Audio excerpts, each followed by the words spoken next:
নমস্কার দর্শক বন্ধুরা, শান্তন টিভির পর্দায় আপনাদের সকলকে স্বাগত। আবারও আপনাদের সামনে আমি উপস্থিত হয়েছি দীপান্বিতা, আমাদের ভালো থাকুন অনুষ্ঠান নিয়ে। আমরা প্রতিনিয়ত কিছু না কিছু রোগে আক্রান্ত হচ্ছি, সকলে এখন বর্তমানে রোগের একটা সাগরে আমরা ভেসে চলেছি। সেখান থেকে কিছুটা পরিত্রাণ পেতে আমরা বিভিন্ন সময় বিভিন্ন রাজ্যের বিশিষ্ট ডক্টরদের আপনাদের সামনে নিয়ে আসার চেষ্টা করি, ওনাদের কাছ থেকে ওনাদের এক্সপার্ট ওপিনিয়ন জানার চেষ্টা করি কিভাবে আমরা ভালো থাকতে পারি। আরও কিছু সতর্কতা বার্তা আমরা আপনাদের মাঝে ছড়িয়ে দিতে চাই। সে সম্পূর্ণটা বিষয় নিয়ে আজকে আবারও আমাদের আয়োজন। আমাদের মধ্যে উপস্থিত হয়েছেন রাজ্যের বিশিষ্ট একজন ডক্টর দীপঙ্কর চন্দ্র দে, যিনি কিনা consultant respiratory and chest medicine. উনি আইএলএস হাসপাতালে চিকিৎসক হিসেবে নিয়োজিত রয়েছেন। প্রথমে স্যার আপনাকে অসংখ্য স্বাগত আমাদের স্টুডিওতে, আপনি এসেছেন। ভালো আছেন? হ্যাঁ, ভালো আছি। নমস্কার সবাইকে। এখন আমরা যে বিষয়টা নিয়ে আজকে কথা বলবো, যেহেতু আপনি চেস্ট নিয়ে কাজ করছেন বা রেসপিরেটরি বিভাগে আপনি কাজ করছেন, সে বিষয়ে আমরা দর্শকদের কিছু অবগত করাবো, কিছু সচেতনতা বার্তা যতটুকু সম্ভব আমাদের দেওয়া। তো প্রথমে যেটা জানতে চাইবো যে রেসপিরেটরি মিন্স কি, এটা দিয়ে কি কি রোগ হতে পারে? নমস্কার সবাইকে, আমি doctor Dipankar Chandra De, working as a respiratory chest medicine and critical care specialist in ILS Hospital Agartala for last 12 years. তো বেসিক্যালি আমরা আজকে এখানে এসেছি সকলকে বোঝানোর জন্য বা জানানোর জন্য যে রেসপিরেটরি মেডিসিন কি, তার থেকে কি কি ডিজিজ হতে পারে, তাকে প্রিভেনশন কীভাবে করানো যায়, আর কি কি ফ্যাসিলিটি আমাদের হসপিটালে আছে যারা একদম ভালোভাবে আমার সব পেশেন্টকে আমরা ট্রিটমেন্ট দিতে পারবো। তো রেসপিরেটরি ডিজিজ শুরু করার আগে আমরা জানতে চাই যে রেসপিরেটরি সিস্টেম কি। তো রেসপিরেটরি সিস্টেম শুরু হয় নোজ থেকে লাংস পর্যন্ত। এই যে এয়ারওয়ে, এটা রেসপিরেটরি সিস্টেম, যেটা আমরা শ্বাস নিই, শ্বাস ছাড়ি। তো তার মধ্যে এই রেসপিরেটরি সিস্টেম এমন একটা জিনিস যেটা হলো আমাদের এনভায়রনমেন্টের সঙ্গে ডাইরেক্টলি যুক্ত। এনভায়রনমেন্টের কোনো প্রবলেম হলে এইগুলি আমাদের লাংসে চলে যায়, আর লাংসে ডিফারেন্ট টাইপ অফ ডিজিজ করে। তো অনেক রকমের ডিজিজ হতে পারে। ডিজিজকে যদি আমি দুই ভাগে বিভক্ত করি, একটা হতে পারে ইনফেকশিয়াস ডিজিজ, আর একটা হতে পারে নন ইনফেকশিয়াস ডিজিজ। ইনফেকশিয়াস হলো যার থেকে আমাদের কোনো ইনফেকশন হলে আমাদের ডাইরেক্টলি আমাদের লাংস এফেক্ট হয়, নোজ থেকে লাংস পর্যন্ত এফেক্ট হয়। তো ডিফারেন্ট টাইপ অফ ইনফেকশন হতে পারে। ড্রেডেড ইনফেকশন লাইক নিউমোনিয়া হতে পারে। তো যে কোনো ভাইরাল ইনফেকশন, যেমন আমরা কিছুদিন আগে দেখেছি, কয়েক বছর আগে পুরা দুনিয়াতে একটা ডিজিজে পুরা দুনিয়া আক্রান্ত ছিল, যেটা হলো কোভিড-19। তো কোভিড-19 কে দেখা হয় করোনা ভাইরাস। তো এটা এফেক্ট কাকে করে? লাংসকে। তো কত লোক মারা গেল। তো lungs is a important organ আমাদের। তো কি হয়, ভাইরাস বা ব্যাকটেরিয়া এগুলি কী হয়, আমাদের নাক দিয়ে মুখ দিয়ে আমাদের লাংসে চলে যায়, এখানে গিয়ে সেটেল করে, এখানে ইনফেকশন করে। যার ইমিউনিটি কম থাকে তার ডিজিজটা বেড়ে যায়। তো হলো ইনফেকশিয়াস কজেস। ভাইরাস হতে পারে, ব্যাকটেরিয়া হতে পারে, টিউবারকুলোসিস হতে পারে, ফাঙ্গাল ইনফেকশন হতে পারে, আর অনেক রকমের প্যারাসিটিক ইনফেকশন হতে পারে। অনেক রকমের ইনফেকশন আমাদের লাংসে হতে পারে। আরেকটা হলো non infectious disease. Non infectious ডিজিজের মধ্যে মোস্ট কমনলি যেমন ইন্ডিয়াতে হয়, যেটা হলো COPD, chronic obstructive pulmonary disease. আমরা পরে এর সম্বন্ধে ডিটেল আলোচনা করবো যে সিওপিডি কী। আরেকটা ডিজিজ যেটা হয়, যেটা হলো ব্রঙ্কিয়াল অ্যাজমা, যেটা আমরা সবাই শ্বাসকষ্টের রোগ বলি। এটা যে কোনো এজে হতে পারে, ছোট থেকে বড়। অনেক সময় আমাদের দেখা যায় যে ছোট ছোট বাচ্চারা জন্ম হয়েছে, কয়েক মাস গেল, তারপরের থেকে ওর শ্বাসকষ্ট শুরু হয়ে যায়। তো একটা জেনেটিক্যাল এখানে থাকে, জেনেটিক্যাল কারণে হতে পারে। তো অ্যাজমা এমন একটা রোগ সকল ছোট থেকে বড় যে কোনো মানুষের হতে পারে। তারপরে আমি বলছি তারপরে আরও কিছু আছে, যেরকম লাং ক্যান্সার। লাং ক্যান্সার একটা ইম্পর্টেন্ট, আমাদের দেশে বা পুরো দুনিয়াতে লাং ক্যান্সার এখন প্রচুর বাড়ছে, কারণ আমাদের রেসপিরেটরি সিস্টেমটা একদম এনভায়রনমেন্টের সঙ্গে একদম কাছে।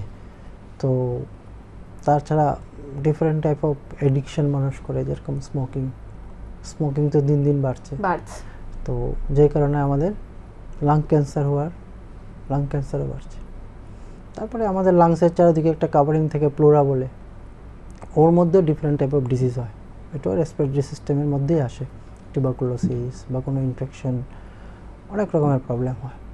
তাছাড়া রেসপিরেটরি সিস্টেম লাংসের কজ ছাড়াও অন্য কোনো কারণেও রেসপিরেটরি সিস্টেম ইনভলভ হতে পারে, যেমন কোনো হার্টের প্রবলেম হলো কারো। আচ্ছা, তো হার্টের প্রবলেম অফ কী সিমটম নিয়ে আসে? শ্বাসকষ্ট, ঠিক আছে। কিডনির সমস্যা প্রবলেম নিয়ে আসে শ্বাসকষ্ট, এফেক্ট লাংসে হয়ে যায়। লিভারের সমস্যা, লাংসে জল জমে যায়। কিডনির সমস্যা, লাংসে জল জমে যায়। হার্টের সমস্যা, লাংসে জল জমে যায়। তো বডির যে কোনো জায়গায় কোনো প্রবলেম হোক, এফেক্ট গিয়ে লাংসকেই করে। তো মোটামুটি 2-3 ভাবে আমরা ডিভাইড করতে পারি, ইনফেকশাস, নন ইনফেকশাস, আর বডির অন্য জায়গার ইনফেকশনও, অন্য জায়গার ডিজিজও লাংসে এফেক্ট করতে পারে। প্রথমে লাংসে ইনফেক্ট হয়, তারপর বডি, হ্যাঁ, স্প্রেড হয় ডিজিজটা। তো নেক্সট যদি আমরা বলি, আমরা তো এখানে অনেক কম সময়ের মধ্যে সবগুলি ডিজিজ নিয়ে আমরা আলোচনা করতে পারবো না, একদম। তো আমরা যদি বলি যে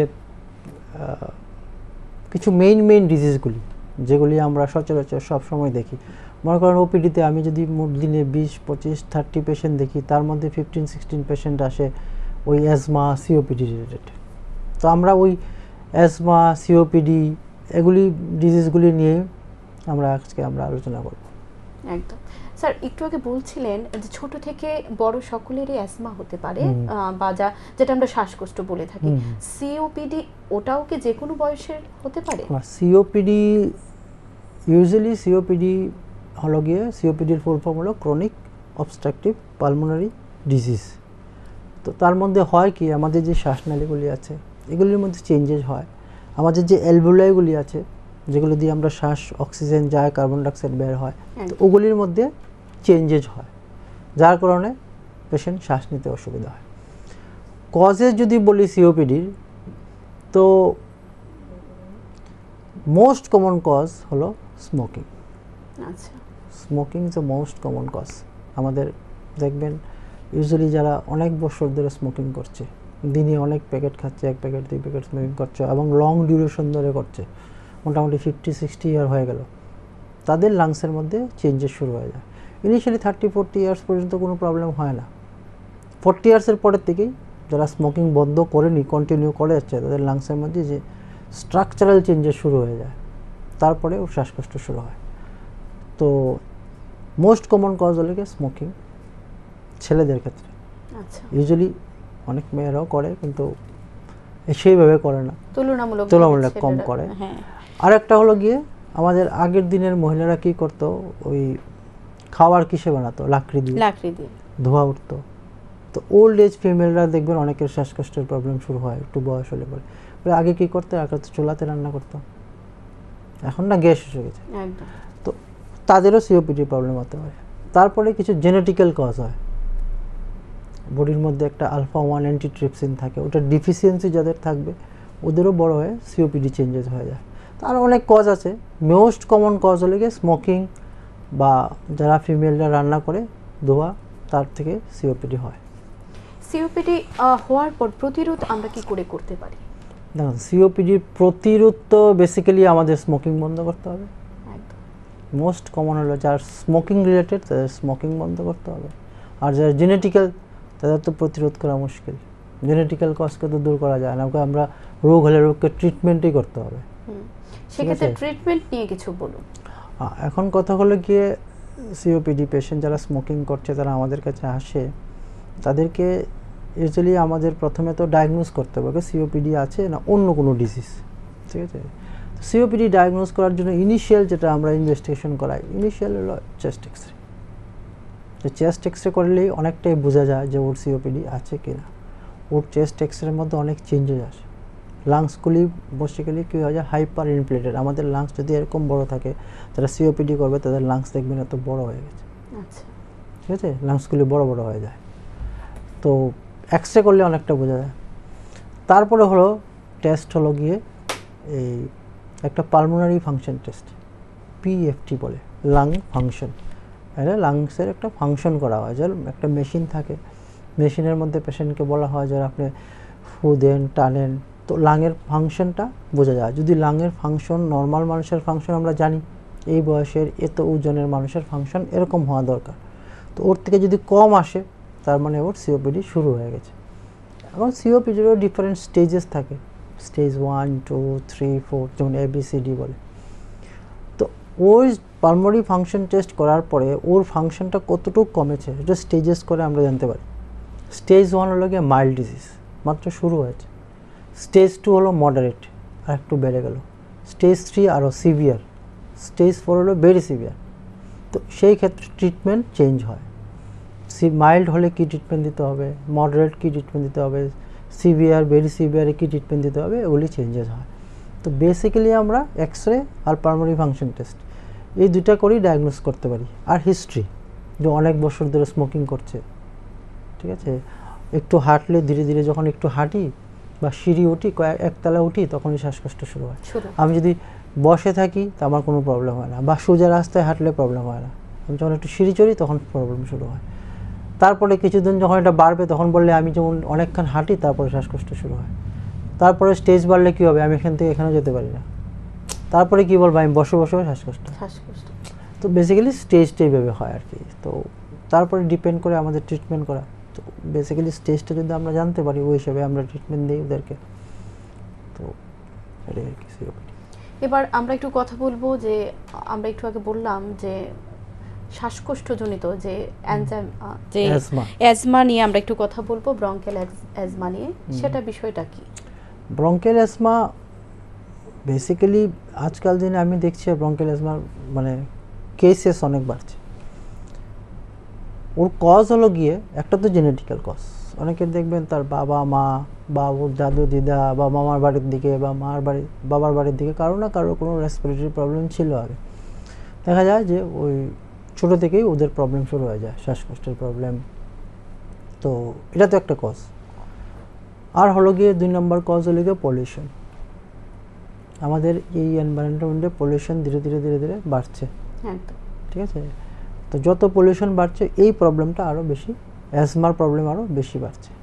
ওতে কী হয় যে আমাদের যে রেসপিরেটরি ট্র্যাক্ট আছে, যেটাতে আমরা শ্বাস নিই, ওর মধ্যে কি হয়, হাইপার রেসপন্সিভ হয়ে যায়।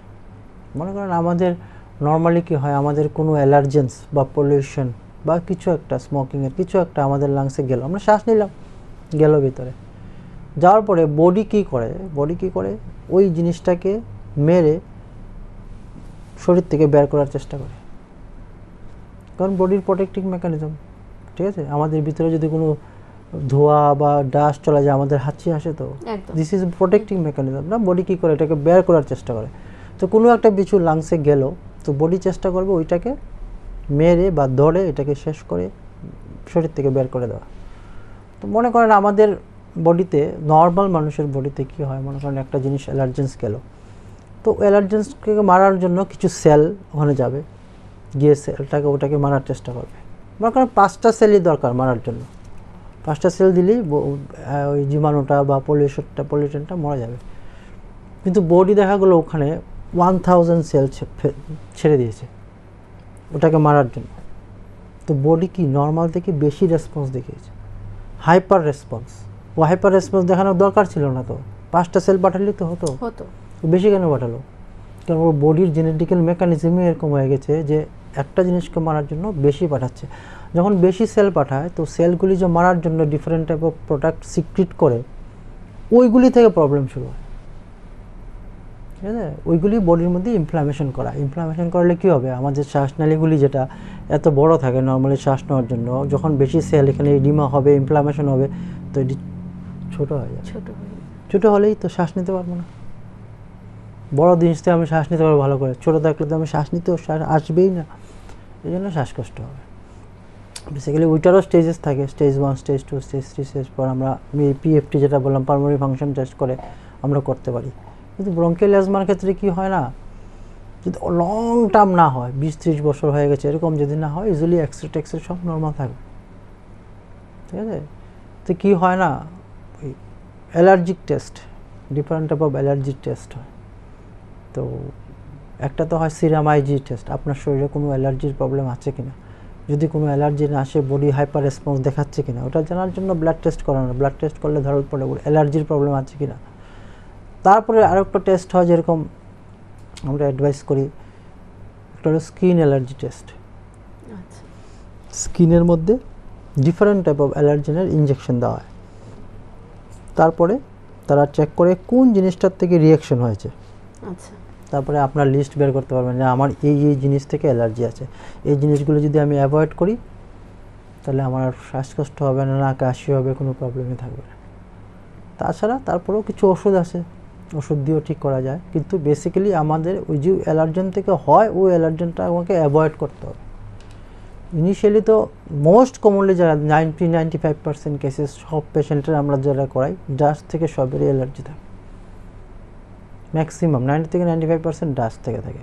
আর একটা হলো ইম্পর্টেন্ট জিনিস হলো গিয়া এই যে আমরা টমেটো, তারপরে হলো গিয়ে ব্রিঞ্জাল, বেগুন, ম্যাক্সিমাম 80-90% পেশেন্টের দেখা গেছে ওইগুলি থেকে অ্যালার্জি হয়। চিংড়ি মাছ, কারোর তো ডিফারেন্ট টাইপ অফ ফ্রুটস, যেমন আপেল হলো, দেখা গেলো যে পেশেন্ট বলছে যে স্যার আমি তো ওষুধ নিয়েও ঠিক হচ্ছে না। তো ওষুধ নেওয়ার পরে ঠিক হচ্ছেন না, কারণ কি আপনার কোনো একটা জিনিস থেকে অ্যালার্জি হয়, যে জিনিসটা আমরা কনস্ট্যান্ট আমাদের বাবা খাচ্ছি বা এনভায়রনমেন্ট থেকে আসছে, তারপরে আপনার কমছে না। তো আপনি টেস্ট করান, অ্যালার্জি টেস্ট করান, যেটা ব্লাড থেকে ব্লাড নিয়েও হয় বা স্কিন অ্যালার্জি টেস্ট হয়, তারপরে আমরা এই জিনিস থেকে আপনার অ্যালার্জি এগুলি অ্যাভয়েড করেন, ঠিক হয়ে যাবে।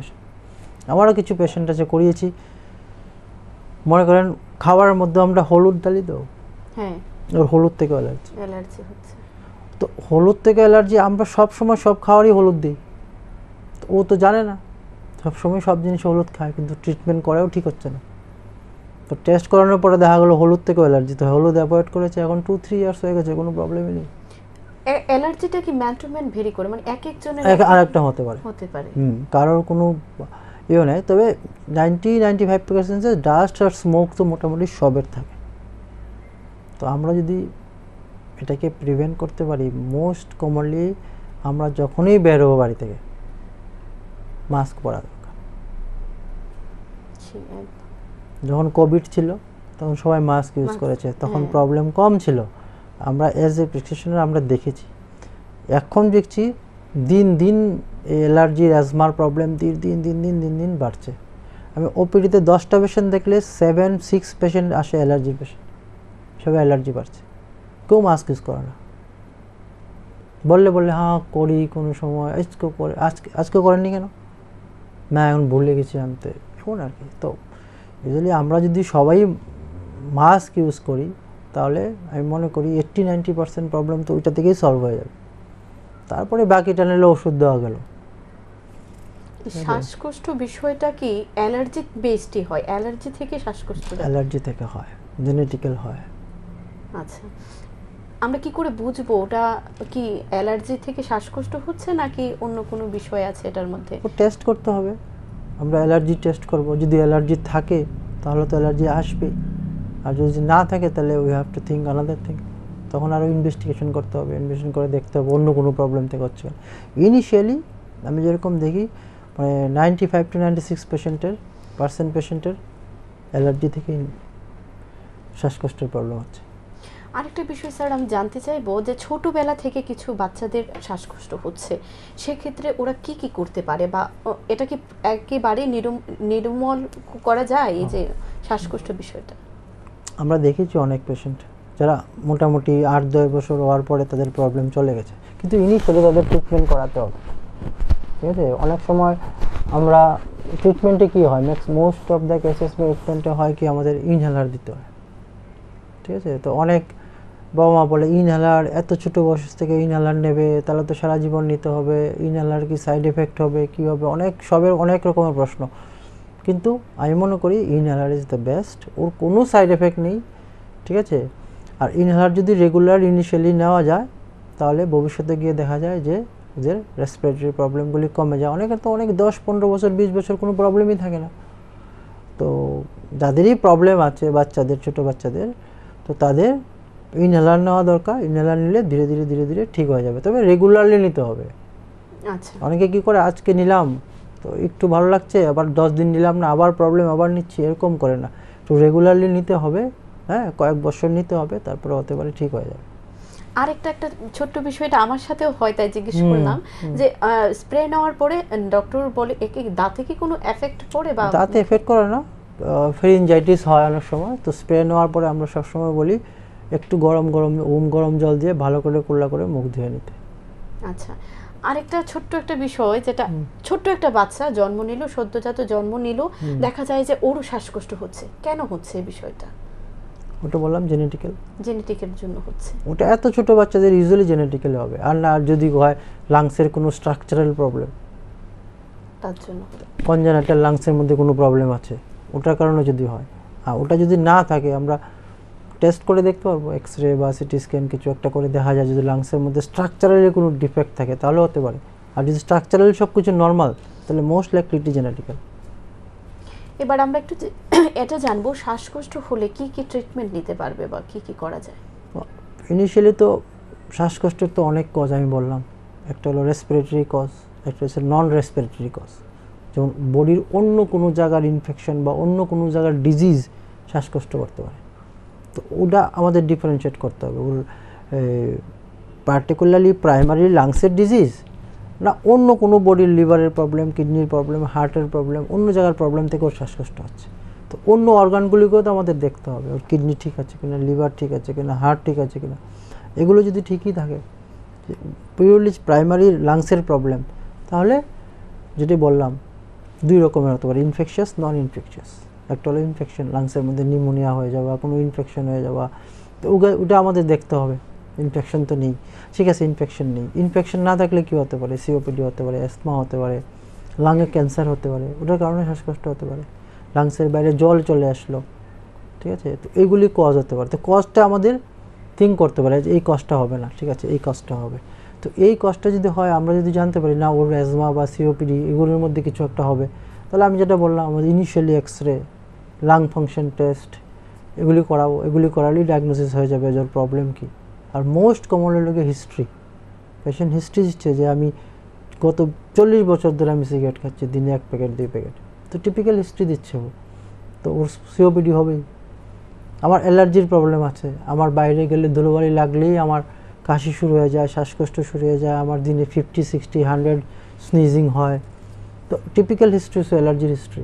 তো হিস্ট্রিটাও খুব ইম্পর্টেন্ট, হিস্ট্রি তারপরে ইনভেস্টিগেশন, ঠিক আছে না? ইনভেস্টিগেশন তো রেসপিরেটরি সিস্টেমের জন্য এত বেশি নেই, এক্সরে তার থেকে বেশি করতে গেলে সিটি স্ক্যান বুকের, পালমোনারি ফাংশন টেস্ট, কিছু ব্লাড টেস্ট, এগুলি ইনভেস্টিগেশন করলেই ডায়াগনোসিস করা যায়, কিন্তু হিস্ট্রিটা ইম্পর্টেন্ট।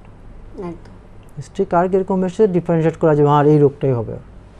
অ্যাকিউটলি কিছু হয়েছে, আমার কোনোদিন কোনো প্রবলেম ছিল না, আমার 1 সপ্তাহ ধরে প্রবলেম, তাহলে মোস্ট লাইকলি কোনো ইনফেকশন হয়েছে লাংসে, না ওর সিওপিডি হবে, না আসমা হবে, না অন্য কিছু হবে, কারণ আগে তো প্রবলেম ছিলই না। যারা সিওপিডি আসমা হবে তার তো অনেক বছর ধরে প্রবলেম হবে, আর যারা ইনফেকশন হবে তারা তো বলবে কি না 1 সপ্তাহ ধরেই প্রবলেম, জ্বর আসছে, কাশি হচ্ছে, তো ভাবতে হবে লাংসে কোনো ইনফেকশন হয়েছে। তো according to will give antibiotics and all. আমরা স্পুটাম টেস্ট করতে পারবো, ওর যে কফের সঙ্গে যে কফটা বের হয় ওটা আমরা টেস্ট করে দেখতে পারবো যে কী ইনফেকশন হয়েছে, ওটা থেকে জানা যায় যে কোন ব্যাকটেরিয়া বা কোন ভাইরাস বা কোন ফাঙ্গাল ইনফেকশন, বা না টিউবারকুলোসিস হয়েছে, টিবি হয়েছে, তো সব আমরা এগুলো ডায়াগনোজ করতে পারি। তারপরে আরও জিনিস আছে, নেক্সট যদি যাই আমরা আরও ডিটেল জানতে পারি, এটা হলো ব্রঙ্কোস্কোপি। যেমন পেটের সমস্যার জন্য আমরা এন্ডোস্কোপি করি, নেক্সট লাংসের সমস্যার জন্য আমরা ব্রঙ্কোস্কোপি করতে পারবো। তো ব্রঙ্কোস্কোপি মানে যে জিনিসটা আপনার খাদ্যনালী দিয়ে পেটে যায় এন্ডোস্কোপিতে, ওটা আমাদের শ্বাসনালী দিয়ে লাংসে যাবে, সেম টাইপের স্কোপ থাকে, পেটের স্কোপটা একটু মোটা হয়, আমাদের খাদ্যনালীর তো মোটা থাকে, আর শ্বাসনালীর স্কোপটা একটু ছোট হয়, পাতলা হয়। তো স্কোপটা যদি আমরা ভিতরে চলে যাই তাহলে আমরা সব দেখতে পারবো ভিতরে কী আছে কী না, ওখান থেকে ডাইরেক্টলি স্যাম্পল নিতে পারবো, আমরা স্যাম্পল নিয়ে এগুলি টেস্ট করে জানতে পারবো যে কী হয়েছে ওর, ঠিক আছে। সেম আমরা থোরাকোস্কোপি করতে পারি, যেমন লাংসের বাইরের দিকে যে কাভারিংটা থাকে প্লুরা, ওর মধ্যে অনেক রকমের ডিজিজ হয়, তো ওইদিকে একটা স্কোপ থোরাকোস্কোপ বলে, ওটা দিয়ে ভিতরে গিয়ে আমরা সব দেখে এখান থেকে স্যাম্পল নিতে পারি বা ও ট্রিটমেন্টও করতে পারি, ঠিক আছে। ব্রঙ্কোস্কোপ দিয়ে আমরা লাংসের অনেক রকমের ট্রিটমেন্ট করা যায়। মনে করেন কারোর কয়েকদিন পরে পরে লাংস কাশির সঙ্গে রক্ত আসে, ঠিক আছে, তো ওখানে লাংসের ভিতরে কোনো জায়গায় ক্ষত হয়েছে, কি হয়েছে, ওইগুলো আমরা ব্রঙ্কোস্কোপি দিয়ে গিয়ে ওটাকে আমরা ঠিক করে দিতে পারি। তো ব্রঙ্কোস্কোপ একটা important tool two diagnose, to treat also. আরেকটা বিষয় আমরা দেখতে পাই কিছু কিছু ক্ষেত্রে এখনো সচেতনতার অনেকটাই অভাব। দেখা গেল এখন আমার শ্বাসকষ্ট হচ্ছে, আমি ডাক্তারের কাছে গেলাম, একটা ইনহেলার লিখে দিল, এবার বছরের পর বছর আমি সেই একই ইনহেলার ইউজ করলাম, বা অনেকে আছে কি না ডক্টরের কাছে না গিয়ে ওষুধের দোকানে গিয়ে এর পাওয়ার বাড়িয়ে নেয়। সেক্ষেত্রে কতদিন পর পর ডাক্তারের কাছে দেখানো দরকার? ইউজুয়ালি আমরা তো পেশেন্টদের তো বলে দিই 2 মান্থস 3 মান্থস বা 6 মান্থ, যে কি পেশেন্ট কীরকম আছে। ও যদি ইনিশিয়াল ট্রিটমেন্টে ইমপ্রুভমেন্ট খুব ভালো হয় তাহলে আমরা বলে দিই 6 মান্থ পরে আসুন। কিছু পেশেন্ট আছে না, ওর প্রবলেম বেশি, তো ওদেরকে আমরা 2 মান্থস 3 মান্থস পরে আবার আসতে বলি, তারপরে আবার দেখি যে ইমপ্রুভমেন্ট হয়েছে কিনা। ইনিশিয়ালি যেমন আমরা পিএফটি করি, যে পালমোনারি ফাংশন টেস্ট করলাম লাংসের ফাংশন দেখার জন্য, মাইল্ড না মডারেট না সিভিয়ার না ভেরি সিভিয়ার, তো এভরি 6 মান্থ পরে পরে আমরা পিএফটি করি, দেখি ওর ট্রিটমেন্টে ইমপ্রুভ হয়েছে কিনা। যদি দেখা যায় লাং ফাংশন ইমপ্রুভ করেছে তাহলে আমরা ওষুধের ডোজও কমাতে পারবো, আর যদি লাং ফাংশন ইমপ্রুভ না হয়, বাড়ে, তাহলে আমরা ওষুধের ডোজ আরও বাড়াবো। তো ওটা দেখতে হবে, ওদেরকে আমরা সবসময় বলি আসতে, রেগুলারলি ফলো আপ করতে, কিছু মাস পর পর ওদের ফলো আপ করা। আরেকটা ইম্পর্টেন্ট জিনিস যেটা আমরা অনেকেই করি না, এটা হলো গিয়ে ভ্যাকসিন নেওয়া। একটা হলো গিয়ে আপনাদের ইনফ্লুয়েঞ্জা ভ্যাকসিন। আমাদের মোস্ট লাইকলি আমাদের যেটা ইনফেকশন হয় এটা হলো গিয়ে ভাইরাল ইনফেকশন। বলি না ভাইরাল ইনফেকশন হয়েছে, 2-3 দিন সর্দি কাশি জ্বর ছিল, ঠিক হয়ে গেছে। তো নর্মাল মানুষের কি হয় না, আমাদের ইমিউনিটি এরকম থাকে বা আমাদের লাংস এরকম থাকে যে 2-3 দিন 4 দিন ইনফেকশন থাকার পরে সর্দি কাশি জ্বর ঠিক হয়ে যায়। কিন্তু যাদের বয়স বেশি বা যাদের বয়স কম, মানে 5 ইয়ার্সের নিচে বাচ্চারা বা 60 ইয়ার্সের উপরের জেনারেশন যারা আছে, ওল্ড এজ পারসন, তাদের ভাইরাল ইনফেকশন হলেও তাদের অবস্থা খুব খারাপ হতে পারে, ঠিক আছে। ইয়াং অ্যাডাল্টের তো কিছু হয় না, বা যাদের রেসপিরেটরি প্রবলেম আগের থেকে আছে, সিওপিডি আছে, অ্যাজমা আছে, ওই সব লোকেদের, আর যাদের বয়স 60 হয়ে গেছে, কোনো ডিজিজও নেই, তাদেরকেও ওই 2টা ভ্যাকসিন নেওয়া দরকার। একটা ইনফ্লুয়েঞ্জা ভ্যাকসিন ভাইরাসের জন্য, একটা নিউমোকক্কাল ভ্যাকসিন। নিউমোকক্কাল একটা ব্যাকটেরিয়া হয়, ওটার ভ্যাকসিন 60 ইয়ার্সের উপরে সবাইকে নেওয়া দরকার। আর যাদের রেসপিরেটরি প্রবলেম আছে ওদের যে কোনো এজেই নেওয়া দরকার। সেক্ষেত্রে আরেকটা বিষয় বলবো, আমরা দেখতে পাই অনেকের শ্বাসকষ্ট থাকে না, কিন্তু সর্দি কাশি হলে ওদের শ্বাসকষ্টের একটা প্রবলেম দেখা দেয়। ওটা মোস্ট লাইকলি ওটা অ্যালার্জিকই হয়, অ্যালার্জিক হয়। সেক্ষেত্রে এই ভ্যাকসিনগুলো নেওয়ার পরে কি কিছুটা রিলিফ? ভ্যাকসিনগুলি বেসিক্যালি ইনফেকশন না হওয়ার জন্য হেল্প করে, ডিজিজটাকে ঠিক করে না। আচ্ছা আচ্ছা। আপনার অ্যালার্জির জন্য প্রবলেম হচ্ছে, ওইটাকে ঠিক করবে না, ওটার জন্য অন্য ওষুধ। কিন্তু আপনার যদি অ্যালার্জির প্রবলেম থাকে আর আপনার যদি কোনো ইনফেকশন হয়, তাহলে আপনার প্রবলেম বেশি হয়ে যাবে অন্যের তুলনায়। আচ্ছা, তো যাতে ইনফেকশন না হয় আপনার, ওই জন্যই ভ্যাকসিনগুলো। সেক্ষেত্রে আমাদের, আপনি যেহেতু আইএলএস হাসপাতালে আজকে দীর্ঘ 12 বছর কাজ করছেন, সেখানে আইএলএস হাসপাতালে যে কি কি পরিষেবাগুলো পাওয়া যায় সেই বিষয়ে যদি দর্শকদের উদ্দেশ্যে। যেমন আমাদের আইএলএসে আমি যে টেস্টগুলি বললাম এখন, সব রকমের blood test, x-ray, CT scan, pulmonary function test, bronchoscopy সবই হয়। আচ্ছা, লাংসের যা যা টেস্ট করা দরকার মোটামুটি সব টেস্ট আমাদের ওখানে হয়। ঠিক আছে স্যার, অনেক কথাই বললাম আমরা স্বল্প সময়ের মধ্যে। আশা করি আপনার এই মূল্যবান কথাগুলো অনেক দর্শক বন্ধুদের অনেক উপকৃত করবে। অসংখ্য ধন্যবাদ স্যার, আপনি এসেছেন, আমাদের সময় দিয়েছেন। ধন্যবাদ আপনাকেও, ধন্যবাদ দর্শক বন্ধুরা। দর্শক বন্ধুরা, এতক্ষণ আমরা ছিলাম ডক্টর দীপঙ্কর চন্দ্রদের সাথে, এবং ওনার মূল্যবান কিছু কথা আমরা শুনতে পেয়েছি। ওনার প্রত্যেকটি কথা সত্যি বহু মূল্যবান। আশা করি আপনারা অনেকে উপকৃত হবেন এবং প্রত্যেকটি কথা দিয়ে আপনারা আপনাদের জীবনে চলার পথটি আরও সুগম করে নিতে পারবেন। এ বলে আজকে আমাদের অনুষ্ঠান এখানে শেষ করছি। নমস্কার।